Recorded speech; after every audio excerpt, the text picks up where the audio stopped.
3 bullets in his chest and 1 through his shoulder. Blood soaked through the expensive black shirt, turning it into a second skin that clung to muscles hardened by years of violence. But it wasn't the pain that made Marco Santoro's breath catch as she leaned over him in that dimly lit safe house. It was her scent, a mixture of antiseptic, vanilla, and something impossibly sweet that seemed to emanate from her very skin. Something that made every nerve in his body fire in a way bullets never could. It was the way her hands trembled as she cut away his shirt, revealing the damage beneath, yet her voice remained steady, professional, completely unaware that she was touching a man who had killed more people than she'd probably saved in her entire nursing career. And when she looked up at him with those wide, terrified green eyes and whispered, "You need a hospital. This is beyond what I can do here." Marco did something he hadn't done in 15 years. He smiled. Not the cold, calculated smile he used to intimidate his enemies, but something real, something that felt foreign on his scarred face. And in that moment, bleeding out in a safe house in the Bronx, while this innocent nurse tried desperately to save his life, Marco Santoro knew with absolute certainty that he would never let her go. If you want to discover how a desperate phone call in the middle of the night transformed a compassionate nurse into the obsession of New York's most dangerous man, subscribe to the channel now. Leave a like if you believe that even the darkest souls can be touched by light, and tell me in the comments where you're listening to this story from. Your presence here makes all the difference. The call had come at 2:47 in the morning, shattering the silence of Elena Romano's tiny studio apartment in Queens. She'd been deep in exhausted sleep after a brutal 12-hour shift at Mount Sinai, her scrubs still lying in a heap on the bathroom floor, her body aching in that particular way that came from being on her feet for half a day, watching people suffer and sometimes die. The number was blocked, which should have been her first warning. Her second warning should have been the rough, urgent male voice that didn't ask, but commanded. "You're a nurse, Elena Romano, 26 years old, lives alone on 43rd Street. My boss has been shot. You have 15 minutes to get dressed. A car is already outside your building." Elena's heart had stopped. Her first instinct was to hang up, to call the police, to do literally anything except what this stranger was telling her to do. But then the voice had added something that changed everything.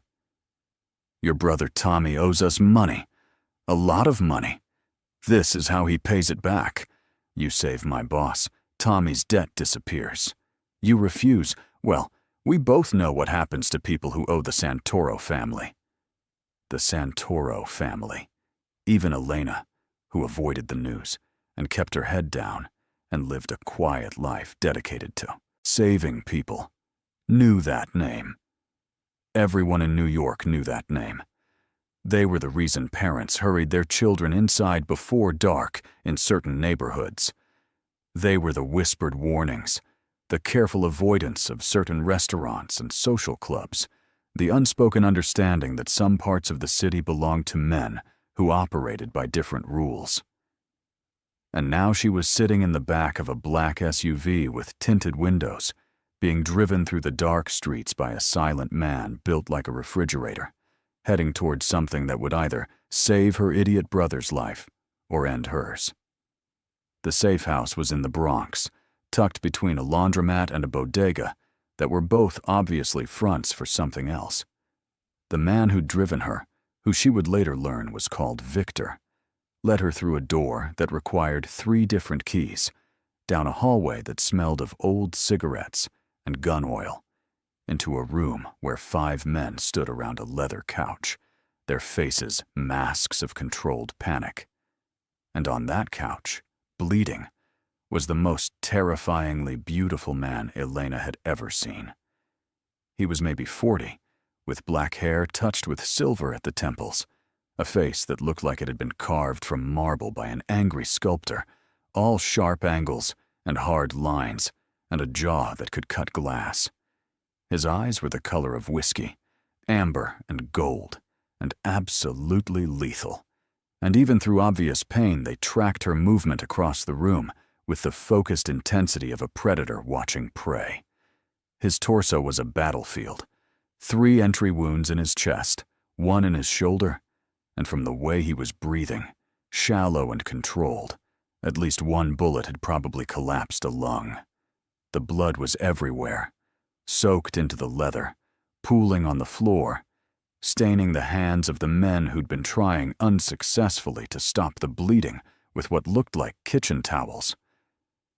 "Miss Romano." His voice was rough, damaged by pain, and possibly by the blood in his lungs, but it carried an authority that made everyone in the room snap to attention. "I'm told you're very good at your job." Elena's hands were shaking as she approached, her medical bag clutched against her chest like a shield.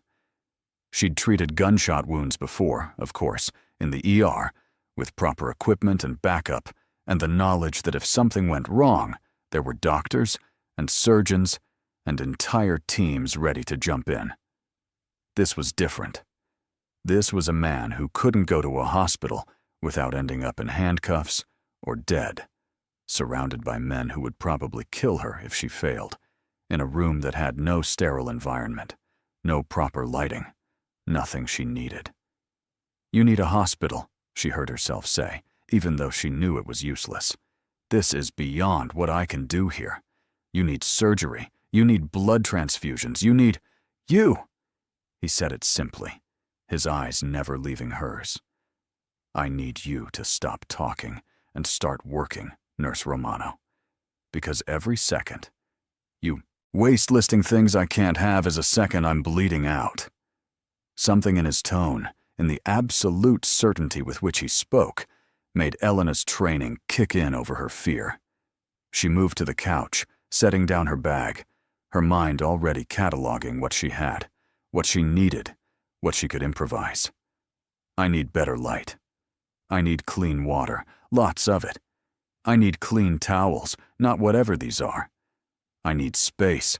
Everyone who isn't helping needs to back up." To her surprise, Marco gestured with one blood-soaked hand, and the room cleared immediately, leaving only Victor and one other man, younger, with nervous eyes. "Luca, get her everything she asks for. Victor, hold the light." Elena's hand stopped shaking the moment she touched him. It was like some switch flipped in her brain, the switch that separated Elena, the terrified woman from Elena, the nurse who'd seen worse, who'd pulled people back from the edge, who knew that panic killed patients faster than bullets. She cut away what remained of his shirt, exposing the full extent of the damage, her trained eyes already analyzing trajectory, depth, probable internal damage. The chest wounds were through and through, which was good. Meant the bullets had exited. Less chance of fragments. But that shoulder wound, that was bad. The bullet was still in there. She could feel it when she probed gently. Could see the way his jaw clenched even though he made no sound. "This is going to hurt," she said quietly, meeting his eyes. "I don't have anything to give you for pain except what's in my bag, and it's not enough. Not for this." "Then don't waste time apologizing for it." His voice was steady despite the damage to his body, despite the blood loss that should have had him unconscious. "Just do what you need to do." What followed was 90 minutes of the most intense medical work Elena had ever performed. She cleaned the wounds with betadine and saline, her hands moving with practiced efficiency even as her heart raced. She packed the chest wounds with gauze, applying pressure to slow the bleeding while she focused on the shoulder. The bullet extraction was brutal. She had to dig into muscle and tissue with forceps that weren't designed for this, working by feel and instinct and prayer, while Marco's entire body went rigid beneath her hands. He never cried out, never begged her to stop. The only sign of his agony was the way his free hand gripped the edge of the couch, knuckles white, the leather actually tearing under the force of his grip. When she finally extracted the deformed bullet, dropping it into a metal dish with a clink that seemed too loud in the silent room. She allowed herself one shaky breath before continuing. Cleaning, suturing, bandaging. Her hands moved through familiar motions, while her mind screamed at the surreal horror of the situation. She was stitching up a Mafia boss. She was saving the life of a man who probably destroyed lives as easily as breathing. She was breaking about 15 laws and violating her nursing oath, and potentially damning herself to a lifetime of looking over her shoulder. But when she finally sat back, exhausted, covered in his blood, and saw his chest rising and falling with more regular breaths, saw the color starting to return to his face, she felt that same fierce satisfaction she always felt when she won against death. "You'll need antibiotics," she said, her voice hoarse. "Strong ones. And someone needs to watch you for the next 48 hours.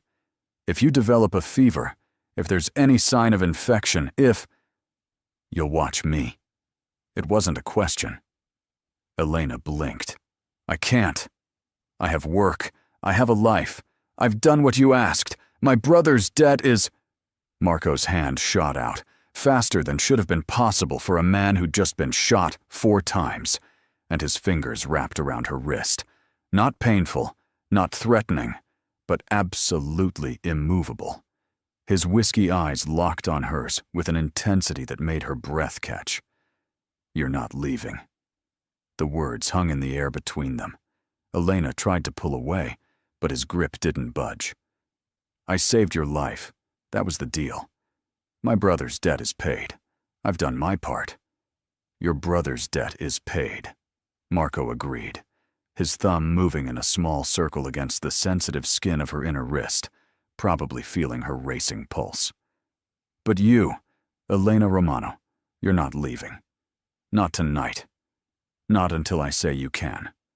Fear spiked through her, cold and sharp. "You can't keep me here. I'm not your prisoner. I'll scream. You'll what?" His voice was quiet, almost gentle, which somehow made it more terrifying. "You'll call the police?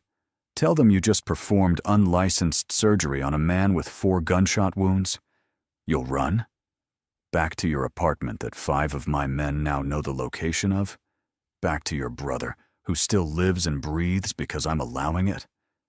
The truth of her situation crashed over Elena like a wave. She was trapped, completely, utterly trapped.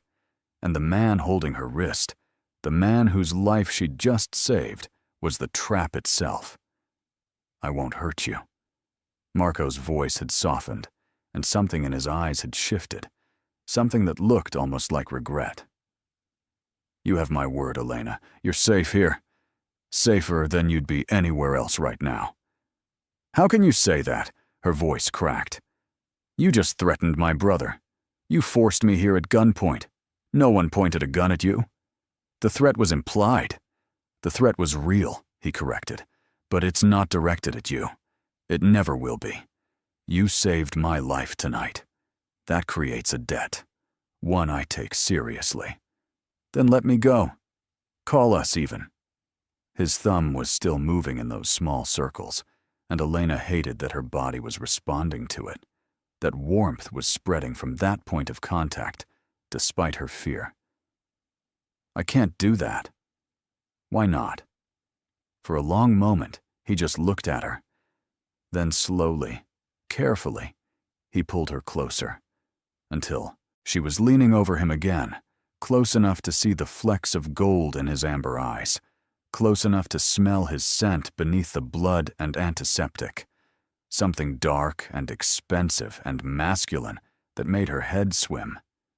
"Because the moment you walked through that door, the moment you touched me with these hands," he lifted her captured wrist, pressing it against his bandaged chest, where she could feel his heartbeat, strong and steady beneath her palm.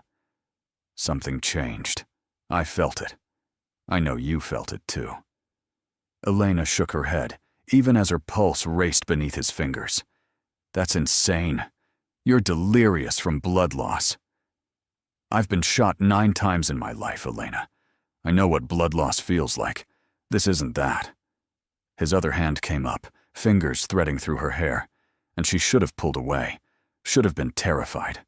But she was frozen, caught in his gaze like a bird before a snake. "This is something I've never felt before, and I'm not letting it walk out that door. You don't even know me. I know you have hands that shake with fear, but never falter when someone needs you. I know you risked everything to save a stranger, even knowing who I am, what I am. I know you smell like vanilla and something sweeter, and that scent is going to haunt me for the rest of my life if you leave." His voice had dropped to a whisper, rough and intimate. "I know that in 15 years of living in darkness, you're the first thing that's felt like light." Elena's breath caught. This couldn't be happening.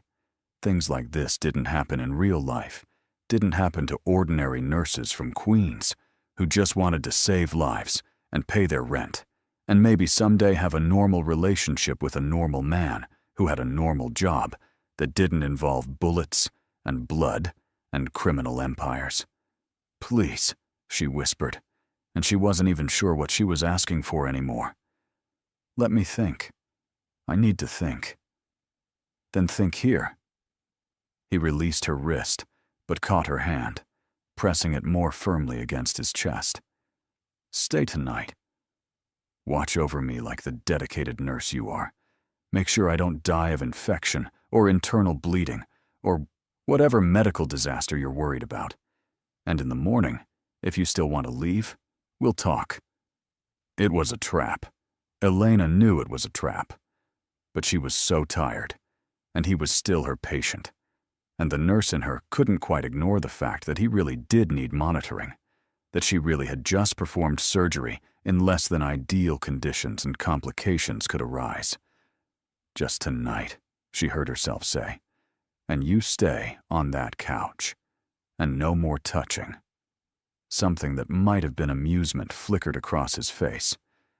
"No more touching," he agreed. "Tonight." The way he said that last word, like a promise and a threat wrapped together, made Elena's stomach flip. Victor appeared with clean towels and a basin of warm water, and Elena busied herself with cleaning up, disposing of the bloody gauze, organizing her supplies, anything to avoid looking at Marco and the way his eyes tracked her every movement.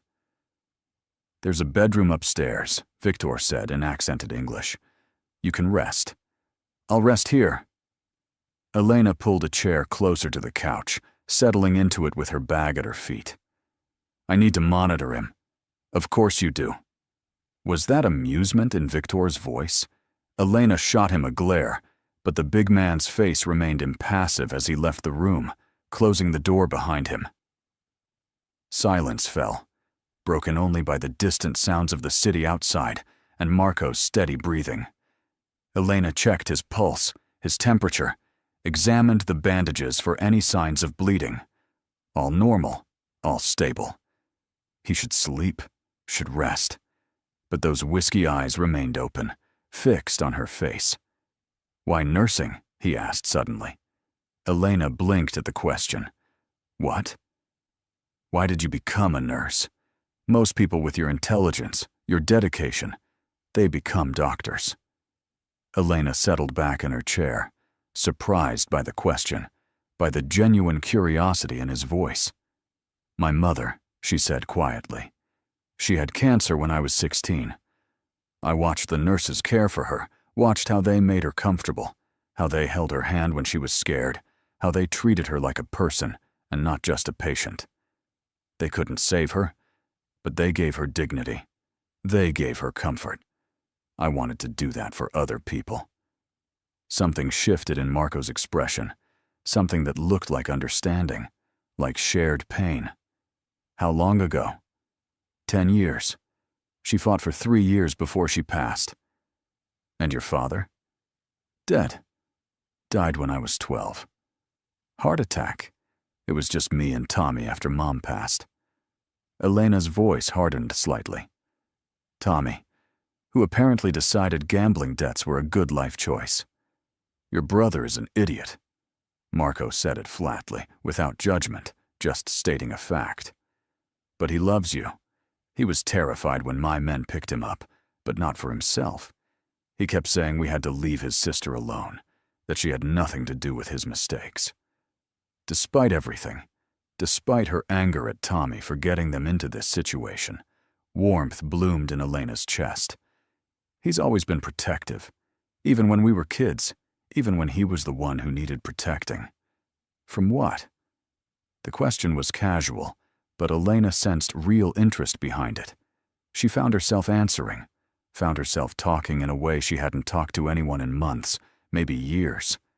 She told him about growing up in Queens, about their father's construction job that paid just enough until his heart gave out, about their mother's waitressing that became impossible when the cancer came, about being 16 and suddenly responsible for a 13-year-old brother and a dying mother. She told him about working 2 jobs while finishing high school, about community college and nursing school and scrambling for scholarships, about raising Tommy while trying to build a career, about watching him make increasingly bad decisions while feeling powerless to stop him. Marco listened without interrupting, his eyes never leaving her face, and something about the darkness and the intimacy of the moment made the words pour out of her. When she finally stopped, embarrassed by how much she'd revealed, she found him watching her with an expression she couldn't quite read. "You've been taking care of everyone your whole life," he said quietly. "Who takes care of you, Elena?" The question hit her like a physical blow. She opened her mouth to answer, to say something dismissive, but nothing came out. Because the truth was, no one took care of her. She took care of Patience. She took care of Tommy. She took care of her own basic needs. But no one asked if she was okay, if she needed anything, if she was tired of carrying the weight of the world on her shoulders. "That's what I thought." Marco shifted slightly on the couch, wincing at the movement. "Come here. You need to stay still. Elena, come here." Against her better judgment, against every instinct screaming at her to maintain distance, Elena stood and moved closer. Marco reached out, his hand finding hers, pulling her down to sit on the edge of the couch beside him. "What are you—" "Shh." His hand came up to cup her face, thumb brushing across her cheekbone, and Elena realized with shock that she was crying, that tears were sliding down her face without her permission. "It's okay to be tired. It's okay to need someone to take care of you for once. You're the one who's been shot," she said, but her voice cracked on the words. "And you're the one who's been holding everything together for 10 years without breaking." His thumb caught another tear. "Let me take care of you, Elena. Let me be the one who makes sure you're okay." "You don't know me. This is crazy. You're a criminal. I'm a nurse. We live in different worlds." "I know." His voice was rough. "I know all of that. I know this is insane. I know I should let you walk away, go back to your life, forget this night ever happened. But I can't, Elena. I physically cannot watch you walk away." "Why?" It came out as a whisper. "Because I've spent 15 years building walls around myself, around my heart, telling myself I didn't need anyone, didn't want anyone. And then you walked through that door with your terrified eyes and your shaking hands and your absolute refusal to let me die. And every single one of those walls came crashing down." His hand slid into her hair, fingers tangling in the dark strands. "You make me want to be something other than what I am. You make me remember that I'm human, not just a weapon, not just a name that makes people afraid. And I'm selfish enough, Elena. I'm ruthless enough to not let that go." Elena knew she should pull away, knew this was dangerous, knew getting involved with Marco Santoro was possibly the worst decision she could ever make. But when he pulled her closer, when his lips brushed against hers in a kiss that was surprisingly gentle, surprisingly careful, she found herself kissing him back. The kiss deepened slowly, carefully, his hand in her hair holding her close, while his other hand found the small of her back. Elena's hands came up to his shoulders, careful of his wounds, and she tasted blood and something darker, something dangerous and intoxicating that made her head spin. When they finally broke apart, both breathing hard, Marco rested his forehead against hers. "Stay," he whispered. "Not because I'm forcing you. Not because of your brother's debt. Stay because you want to. Stay because you feel this too." Elena's heart was racing, her mind spinning with 1,000 reasons why this was insane, why she should run, why she should never see this man again. But beneath all of that, beneath the fear and the logic and the sensible part of her that knew better, something else was stirring. Something that had been dormant for so long she'd almost forgotten it existed.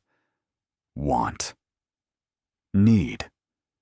The desperate hunger to be seen, to be chosen, to matter to someone in a way that had nothing to do with what she could do for them and everything to do with who she was. "I'll stay tonight," she said finally. "But Marco, I need you to understand something. I'm not like the women you're probably used to. I don't know anything about your world. I can't be part of that life. I'm not asking you to be part of that life." His thumb traced her bottom lip. "I'm asking you to be part of mine, the part that exists outside of business and blood and violence, the part I'd forgotten existed until tonight. What if that's not enough? What if, then we'll figure it out?" He said it with such certainty, such absolute conviction, that Elena almost believed him. "But first you need to sleep. You've been on your feet for almost 20 hours, and you look dead on your feet. I need to monitor you. Victor will wake you if anything changes. There's a bedroom upstairs. Go." It was a command, but spoken gently, and Elena found herself too exhausted to argue. She checked his vitals one more time, made sure the bandages were secure, then let Victor lead her upstairs to a surprisingly normal bedroom, nothing like what she'd expected from a Mafia safe house. She collapsed onto the bed fully clothed, intending to rest for just an hour, just long enough to regain some strength. She was asleep in seconds. When she woke, sunlight was streaming through the windows, and her phone was buzzing with increasingly frantic texts from the hospital. She'd missed her shift. She never missed shifts. Panic flooded through her as she scrambled out of bed, racing downstairs to find Marco exactly where she'd left him, awake and watching the door as if he'd known the exact moment she'd appear. "I have to go," she said frantically. "I missed work. They're going to fire me. I need to—" "Already handled." Marco's voice was calm. "Victor called the hospital. Said you had a family emergency, that you needed a few days off. They approved it." Elena stopped dead. "You can't just— I didn't give you permission to— I know." He had the grace to look slightly apologetic. "But you needed sleep more than you needed to argue with me about it. And I needed you here, safe, not running yourself into the ground at a hospital where you're overworked and underappreciated. You don't get to make those decisions for me." But her anger was half-hearted, because the truth was, she hadn't slept that deeply in months, maybe years.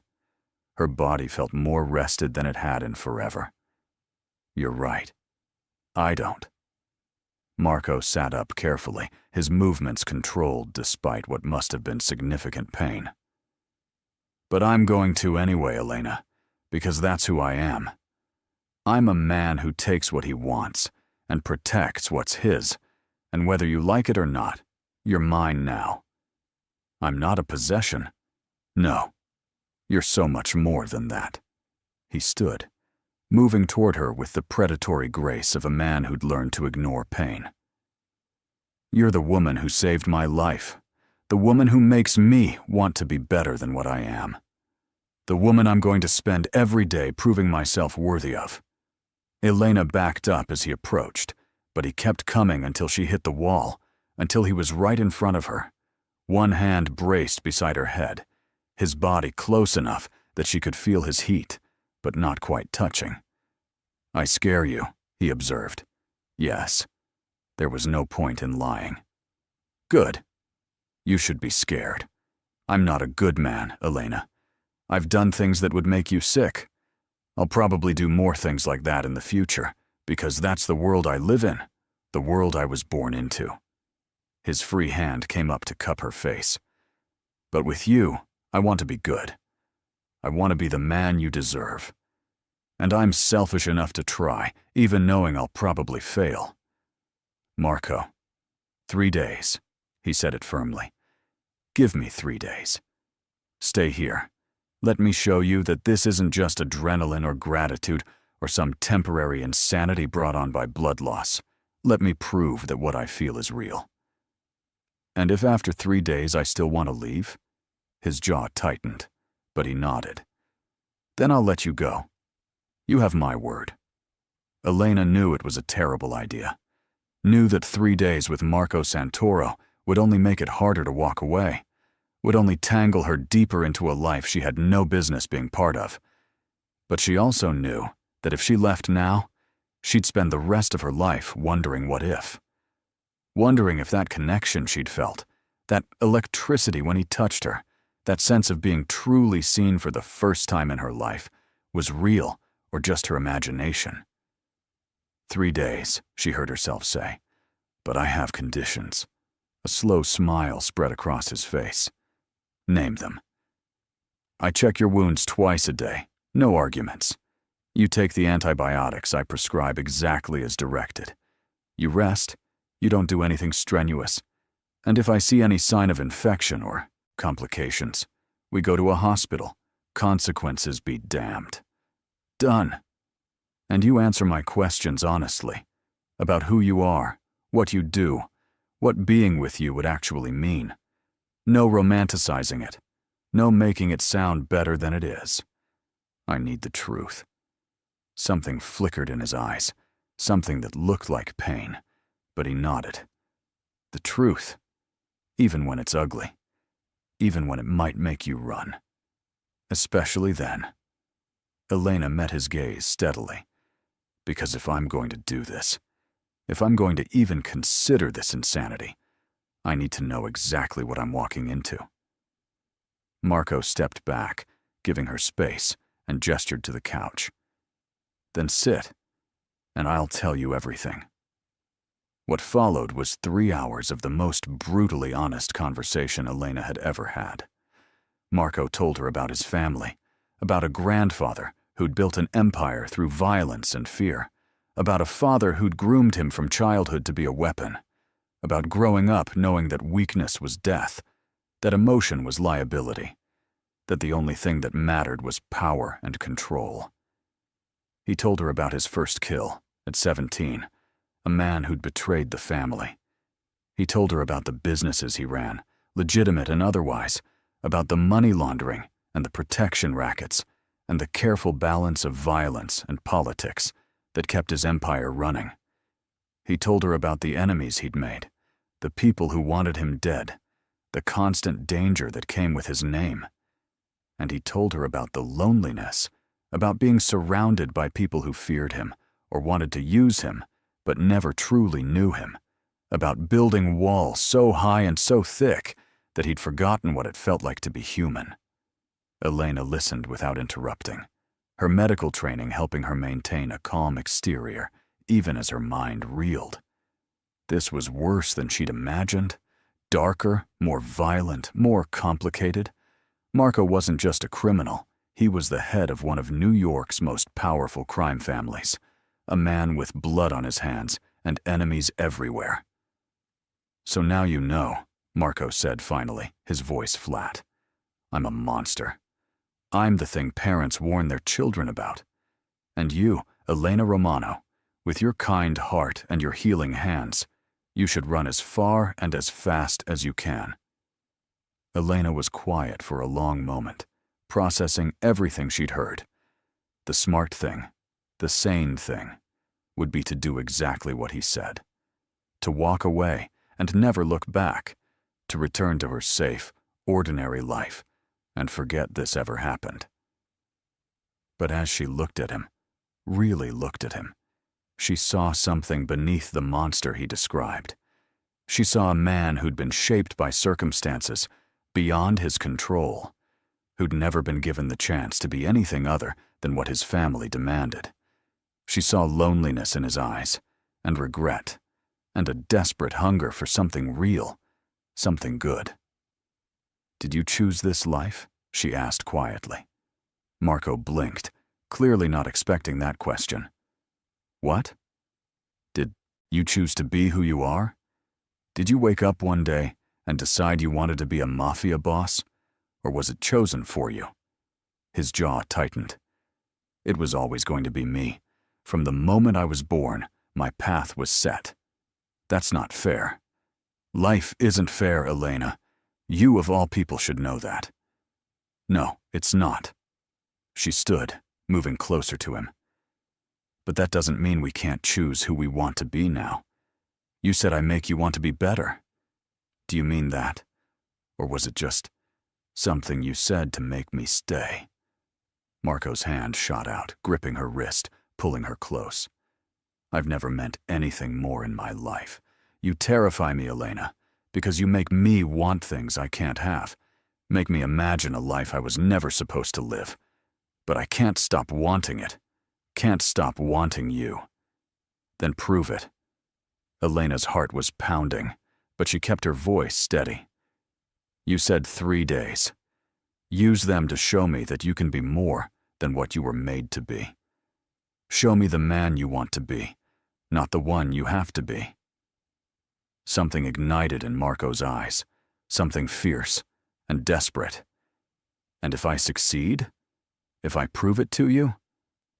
Then we'll figure out what comes next, together." The word hung between them, weighted with possibility and danger and promise. Marco pulled her closer until she was pressed against his chest, careful of his wounds, but unable to maintain the distance. "You're either the bravest woman I've ever met," he said roughly, "or the most foolish. Maybe both." Elena's hands came up to rest on his shoulders. "But I learned a long time ago that playing it safe doesn't always keep you safe. Sometimes you have to take risks on the things that matter. And I matter to you?" His voice was barely above a whisper. "You shouldn't. But yes. God help me. Yes." Marco's kiss was different this time. Not gentle, not careful, but hungry and desperate, and filled with everything he couldn't say. Elena kissed him back with equal intensity, her fingers threading through his hair, her body pressing against his until there was no space between them. When they finally broke apart, both breathing hard, Marco rested his forehead against hers. "I'm going to mess this up," he said quietly. "I don't know how to be what you need. I don't know how to be gentle or patient, or any of the things a woman like you deserves. Then we'll figure it out together." Elena's hand came up to cup his face. "But Marco, you need to understand something. I can't be with someone who lies to me, who keeps me in the dark. If we're doing this, I need honesty. Always. Even when it's dangerous. Especially then." His arms tightened around her. "The kind of honesty you're asking for, Elena, it could get you killed. The things I know, the things I'm involved in, knowledge like that makes you a target." "I'm already a target, aren't I?" She said it matter-of-factly. "The moment I walked through that door and saved your life, the moment your enemies found out about me, I became a target regardless of what I know." Marco's expression darkened. "No one will touch you. I'll make sure of it." "How? By keeping me locked in a safe house for the rest of my life? By isolating me from everything and everyone I know?" Elena pulled back to look at him directly. "That's not living, Marco. That's existing in a cage, even if it's a gilded one. Better caged and alive than free and dead. Is it?" she challenged. "Is that really what you want for me? For us?" Marco was silent, his jaw working as he processed her words. Finally, he said, "What I want is impossible. I want you safe and happy and living your life, and I want you with me every second of every day. I want to protect you from my world, and I want to give you everything in it. I want—" He broke off, frustration clear in his voice. "I want things I have no right to want." Maybe that's the problem. Elena's voice was soft. "You keep thinking in terms of rights and wrongs, of what you deserve and don't deserve. But love isn't about deserving, Marco. It's about choosing. It's about waking up every day and deciding that this person, this relationship, is worth fighting for." Love. He said the word like he was testing it, like he'd never really understood its meaning before. Is that what this is? I don't know. Elena was honest. It's too soon to call it that. But it could be, if we let it. If we're brave enough to try. Marco pulled her back into his arms, burying his face in her hair, breathing in her scent like it was the only thing keeping him grounded. "I've killed men for less than what I'm feeling right now," he said roughly. "This vulnerability, this need. It's a weakness that could destroy me, destroy us both. Or it could save you." Elena's arms wrapped around him. "Maybe that's what love is supposed to do. Not make us weaker, but give us something worth being strong for."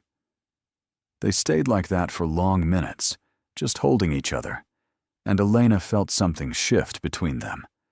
Something settling into place, like puzzle pieces finally finding their fit. The next 2 days passed in a strange sort of domestic intimacy that neither of them had expected.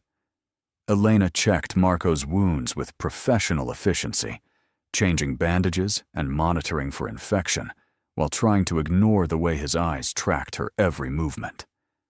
She cooked meals in the safe house kitchen, simple things that reminded her of her mother, while Marco watched from the doorway with an expression of wonder, as if he'd never seen anyone perform such ordinary tasks before. They talked, long conversations that stretched into the night, about everything and nothing. Elena told him about her dreams of traveling, of seeing places beyond New York, of maybe one day having a family of her own. Marco told her about the businesses he wished he could run legitimately, about a vineyard in Italy that his grandfather had owned before immigrating, about quiet moments he'd stolen throughout his life, when he'd imagined being someone else. "What would you do?" Elena asked one evening as they sat on the couch, her legs tucked under her, his arm around her shoulders. "If you could just walk away from all of it, if you could be anyone, do anything?" Marco was quiet for a long moment, his fingers playing absently with her hair. "I'd want something simple," he said finally. "A restaurant, maybe. Nothing fancy, just good food, and good wine, and people who come because they want to, not because they're afraid to refuse. I'd want to build something that didn't require violence to maintain." "That's beautiful." Elena looked up at him. "Why can't you do that?" "Because I have responsibilities, people who depend on me, who work for me, whose lives would be destroyed if I just walked away. Because my enemies would see it as weakness and move against everyone I've ever protected. Because you're afraid." She said it gently but firmly. "Afraid that without the power and the fear and the violence, you'd be nothing." Marco's jaw tightened, but he didn't deny it. "Maybe. You're wrong." Elena shifted to face him fully. "Without all of that, you'd be Marco, just Marco. And that's enough. That's more than enough." His hand came up to cup her face, his thumb tracing her cheekbone. "How do you do that?" "Do what?" "Make me believe in possibilities I gave up on years ago. Make me think that maybe, just maybe, I could be the man you see when you look at me." "Because I see the truth," Elena said simply. "I see who you are beneath everything else. And that person, Marco, That person is worth fighting for." He kissed her then, deep and slow and thorough, and Elena felt herself melting into him, her hand sliding up his chest to tangle in his hair. The kiss deepened, became more urgent, and she found herself straddling him on the couch, careful of his wounds, but unable to maintain the distance any longer. "Elena." His voice was rough, his hands gripping her hips. "If we keep going, I won't be able to stop. And you deserve better than this. Better than a quick fuck on a couch in a safe house." "Stop thinking about what I deserve," she said against his lips, "and start thinking about what I want." "What do you want?" His hand slid up her sides, thumbs brushing the underside of her breasts through her shirt. "You." She pulled back just enough to look into his eyes. "I want you, Marco. Not the Mafia boss, not the dangerous criminal. Just you. The man who looks at me like I'm his salvation. The man who makes me feel seen for the first time in my life." Something in Marco's expression cracked, all the careful control he maintained shattering like glass. He stood, lifting her with him, her legs wrapping around his waist as he carried her toward the stairs. "Tell me if I hurt you," he said roughly. "Tell me if it's too much." "You won't." Elena trusted that with absolute certainty. "You couldn't." The bedroom was dim, shadows pooling in the corners. And when Marco laid her on the bed, he did so with a gentleness that contradicted everything she knew about him. His hands trembled slightly as he unbuttoned her shirt, revealing skin inch by inch, his eyes darkening with want. "You're beautiful," he said, his voice rough with emotion. "So goddamn beautiful it hurts to look at you." Elena reached for him, pulling him down to her, and what followed was a slow exploration, a careful learning of each other's bodies.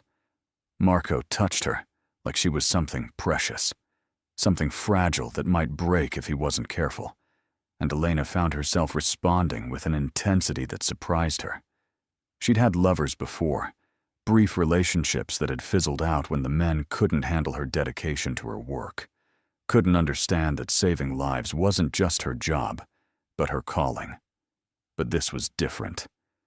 This was Marco learning what made her gasp, what made her arch into his touch, what made her whisper his name like a prayer. This was her discovering the scars that marked his body, each one a story of violence survived, and kissing them like she could heal the wounds that went deeper than skin. When he finally entered her, his eyes locked on hers. It felt like something more than physical joining. It felt like recognition, like two broken pieces finally finding their match. They moved together slowly, building heat and intensity. And when Elena came apart in his arms, crying out his name, she felt something inside her shift and settle, like she'd been searching her whole life and finally found what she was looking for. Marco followed moments later, his body tensing, her name on his lips, and the vulnerability in his eyes as he collapsed against her, careful not to crush her, but unable to pull away, made Elena's heart ache. They lay tangled together afterward, sweat cooling on their skin, hearts gradually slowing, and Elena felt Marco's fingers tracing patterns on her back. "I love you." He said it quietly, like a confession, like something he'd never said before, and didn't quite know how to shape with words. "I know I shouldn't. Know it's too soon. Know it's dangerous for both of us. But I do. I love you, Elena Romano." Tears stung Elena's eyes. She should be terrified, should be overwhelmed by the intensity of what was happening between them. But all she felt was peace and rightness, and a bone-deep certainty that this was exactly where she was supposed to be. "I love you too," she whispered back. "God help us both, but I do." Marco pulled her closer, pressing a kiss to her forehead. "We'll figure this out," he promised. "I don't know how yet, but we will. I'll find a way to keep you safe, to give you the life you deserve while still handling my responsibilities." "We'll figure it out together," Elena corrected. "That's what this means, Marco. Together. Not you protecting me from everything. Not you carrying all the weight alone. Together. He was quiet for a long moment, then nodded against her. Hair. Together. They fell asleep like that, wrapped around each other, and for the first time in longer than Elena could remember, she felt completely safe, completely at peace, completely home. When morning came, reality crashed back in with the force of a tidal wave. Victor burst through the door, his face grim, and the words he spoke made Elena's blood run cold. "Boss, we have a problem. Someone leaked to the Moretti family that you survived the hit. They know about the nurse. They're coming for her." Marco was on his feet in seconds, all trace of the gentle lover gone, replaced by the cold, calculating Mafia boss. "How long do we have?" "Maybe an hour. They hit your apartment first, then her place. They'll trace her here soon enough." Marco's jaw was granite. "Get the car ready. We're moving her now." "Marco!" Elena started, but he turned to her, and the look in his eyes made her breath catch. "You need to pack. Now. Whatever you can grab in 5 minutes. We have to go." Fear flooded through her, cold and sharp.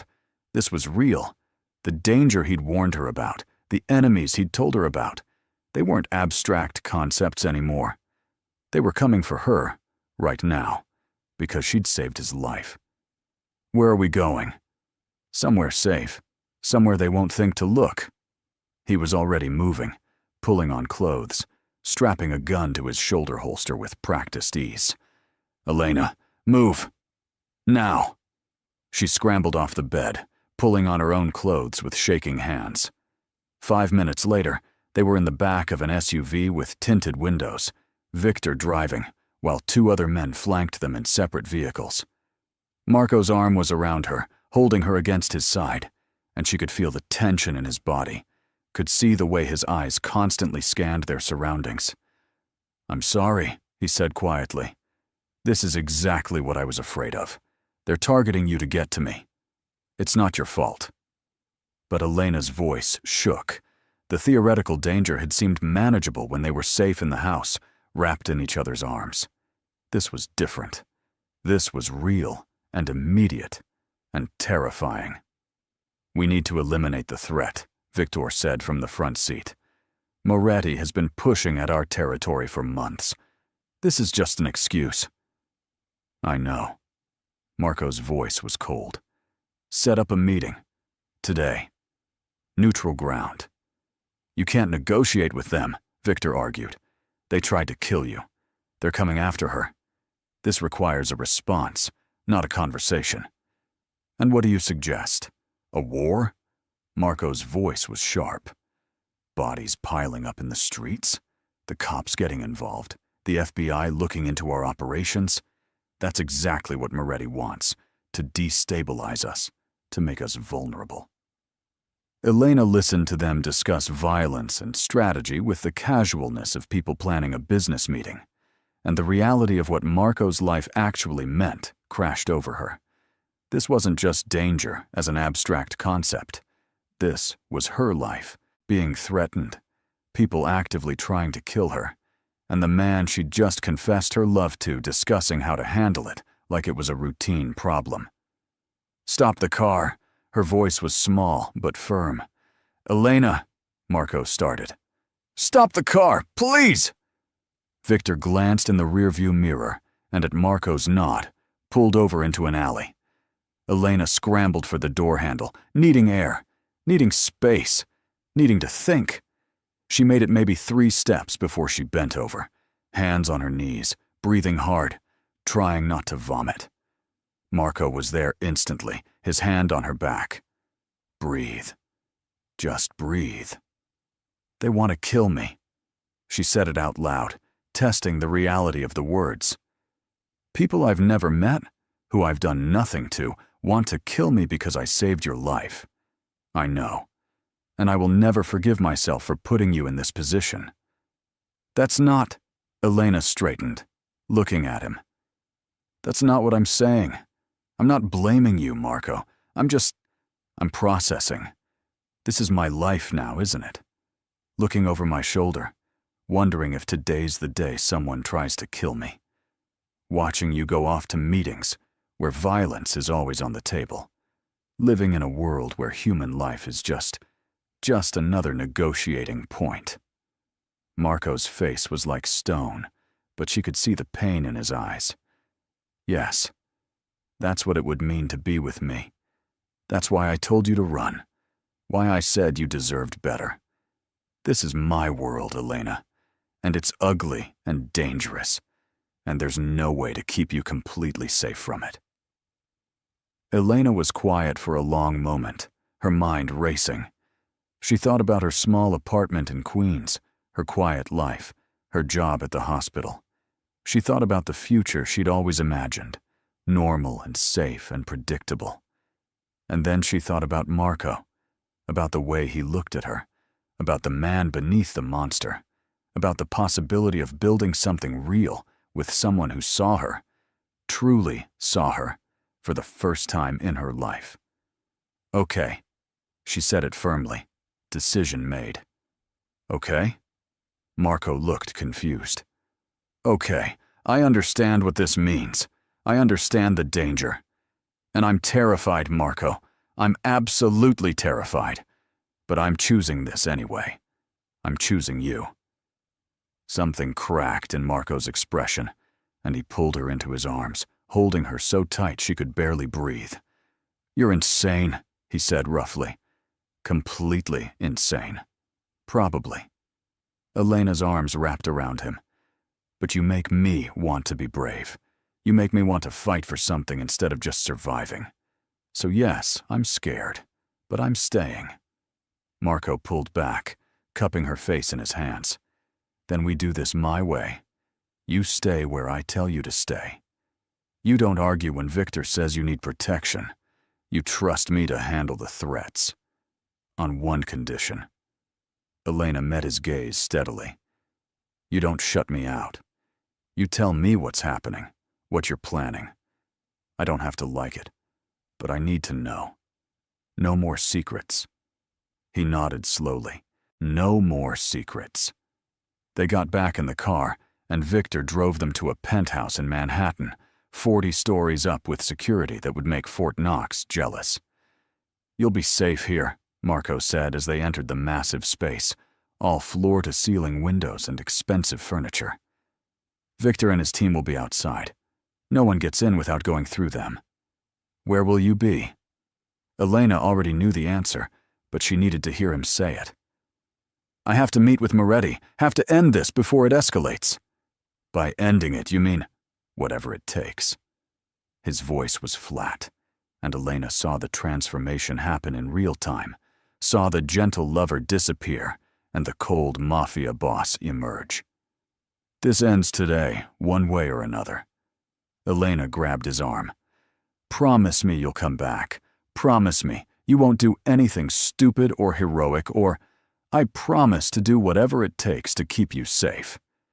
He kissed her hard, desperately. That's the only promise I can make.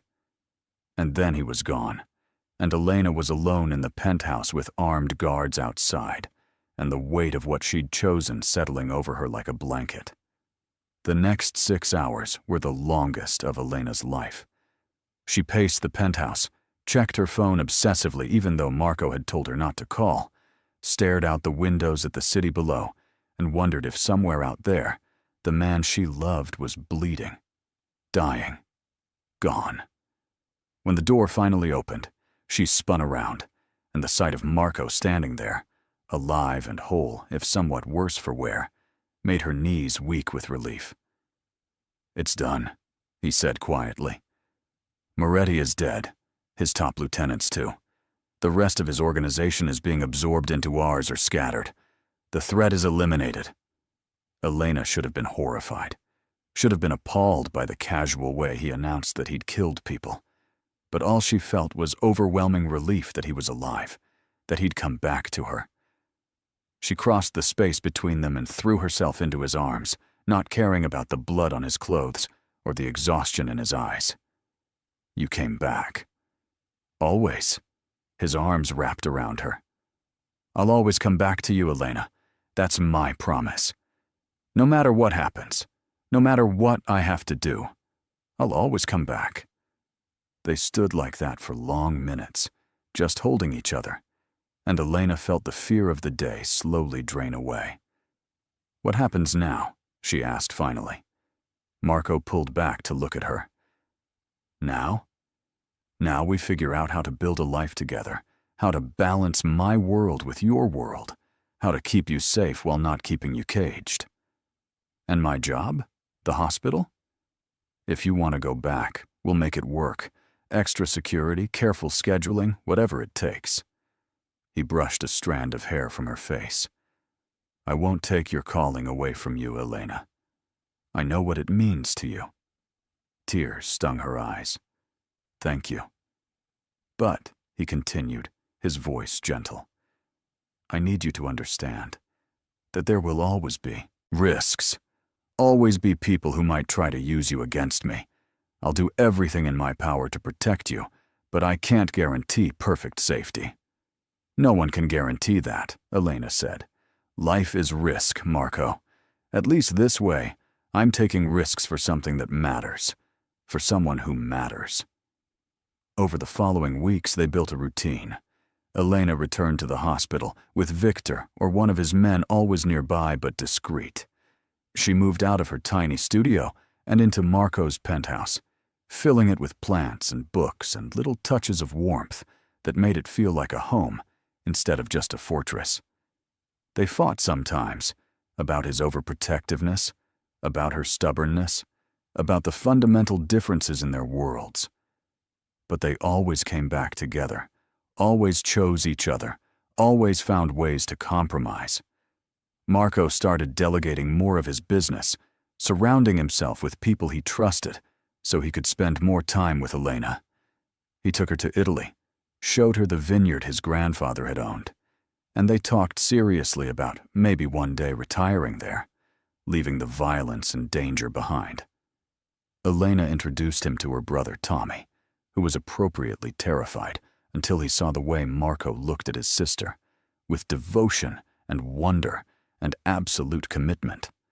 They talked about her mother, about the nurses who'd cared for her, and Marco donated a wing to Mount Sinai in her mother's name, no strings attached, just because it mattered to Elena.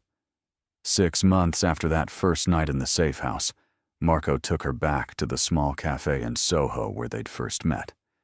He'd rented out the entire place for the evening, but kept it looking exactly the same worn wooden tables and mismatched chairs, the same smell of coffee and rain that came in through the propped open door. Why here? Elena asked, confused. Marco led her to their table, the one where she'd sat soaking wet that first night, and got down on one knee. Because this is where my life began, he said simply. Everything before you was just survival. But here, in this moment, you made me start living. He pulled out a small velvet box, opening it to reveal a ring, simple and elegant, a single diamond that caught the light and transformed it into rainbows. I know I'm not what you dreamed of. I know I come with danger and darkness and a past that can never be completely erased. But Elena, you are my light. You are my hope. You are the reason I wake up every morning and try to be better than what I was made to be. Tears were streaming down Elena's face. Marry me, Marco said, his voice rough with emotion. Marry me, and let me spend the rest of my life proving I'm worthy of you. Let me be the man who protects you and cherishes you and makes sure you never doubt that you're loved. Let me build a life with you that's more than just survival. That's actually living. Yes, Elena didn't hesitate. Yes, Marco. Yes. He slid the ring onto her, finger with trembling hands, then stood and pulled her into his arms, kissing her with such intensity that they both forgot where they were, forgot everything except this moment, this promise, this love that had survived storms and bullets and impossible odds. When they finally pulled apart, Marco rested his forehead against hers. "I love you," he said. "More than I knew it was possible to love someone. You saved my life that night, Elena. Not just physically, but in every way that matters."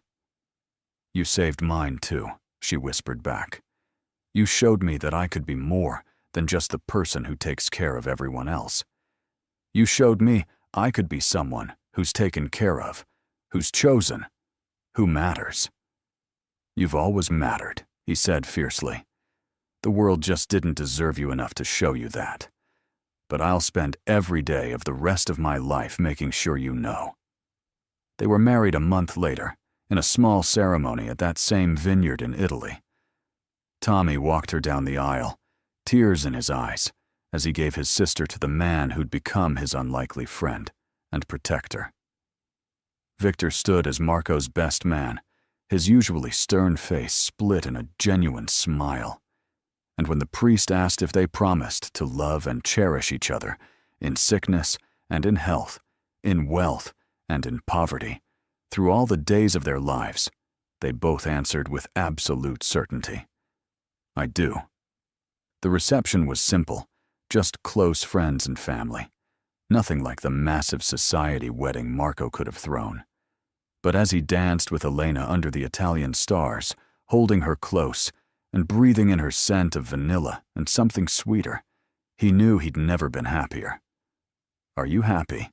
Elena asked, looking up at him with those green eyes that still made his breath catch.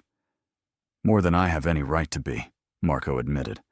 "I keep waiting for something to go wrong, for reality to crash back in and remind me that men like me don't get happy endings." "Maybe you're not the man you used to be," Elena suggested. "Maybe you're just Marco now.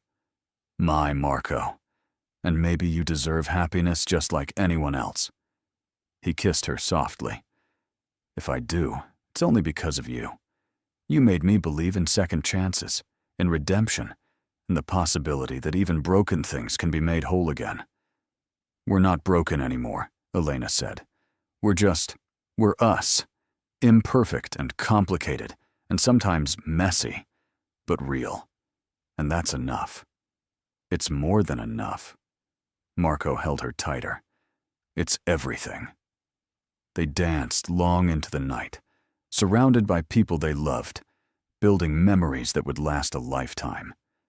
And when they finally retired to their room, making love slowly and tenderly, while the Italian moon shone through the windows, they knew they'd found something rare and precious.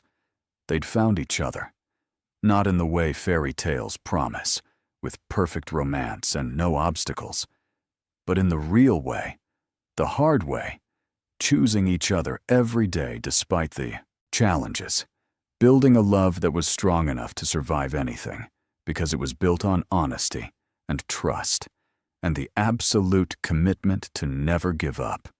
3 years later, Elena stood in the nursery of their home in Italy, holding their daughter in her arms while Marco watched from the doorway with an expression of wonder on his face.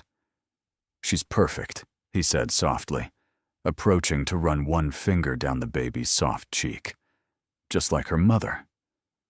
"She has your eyes," Elena observed. "Poor thing." Marco laughed, that deep, genuine laugh that Elena loved, and kissed his wife's forehead.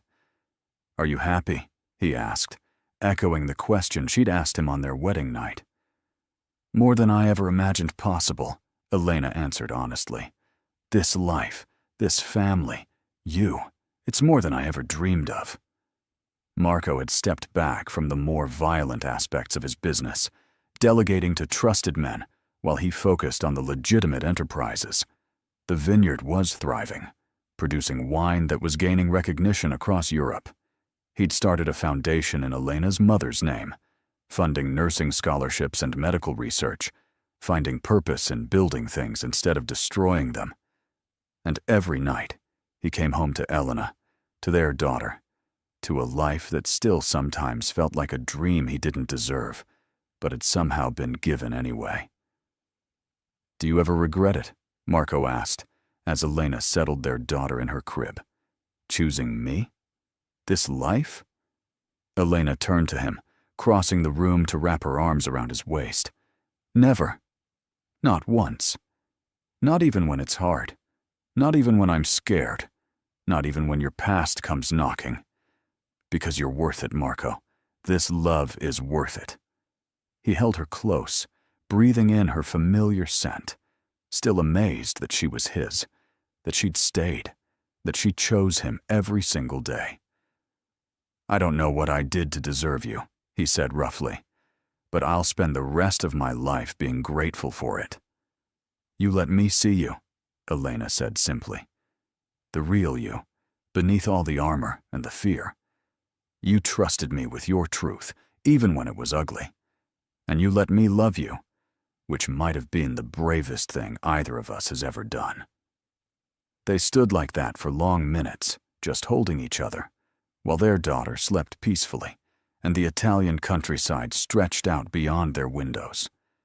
And sometimes, late at night when Marco couldn't sleep, he'd think back to that moment in the safe house, bleeding out, watching Elena work with terrified determination to save his life. He'd think about grabbing her wrist, about refusing to let her leave, about the insane certainty he'd felt that she was his salvation. He'd been right.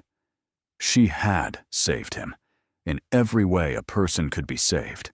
Not just his life, but his soul, his heart, his very capacity to feel and hope and believe in something beyond violence and power. And in return, he'd given her everything he had, everything he was, every broken piece of himself, trusting that her healing hands could make him whole. Some love stories begin with meet-cutes in coffee shops or chance encounters at parties. Some begin with years of friendship slowly transforming into something more. But Marco and Elena's love story began with blood and bullets and desperate choices made in the darkness. It began with her saving his life and him refusing to let her go. And it endured because they chose it, every single day, through danger and doubt and all the complications of merging two impossible worlds. Because real love, the kind that lasts, the kind that transforms, isn't about perfect circumstances or ideal timing. It's about seeing someone completely, darkness and light, and choosing them anyway. It's about being seen in return, being known in all your brokenness, and being loved not despite it, but because of it, because of everything you are and everything you're trying to become. If this story touched your heart, subscribe to the channel, leave your like, and become a member to get early access to upcoming stories. And if you felt it was really worth listening to, click the Super Thanks button. Your gesture makes all the difference and helps us continue bringing narratives that move hearts. Because we all deserve to be seen, to be chosen, to be loved with the kind of intensity that changes everything. And maybe, just maybe, the most extraordinary love is found in the most unexpected places, between the most unlikely people, built not on perfection, but on the choice to stay, to fight, to believe in something bigger than ourselves.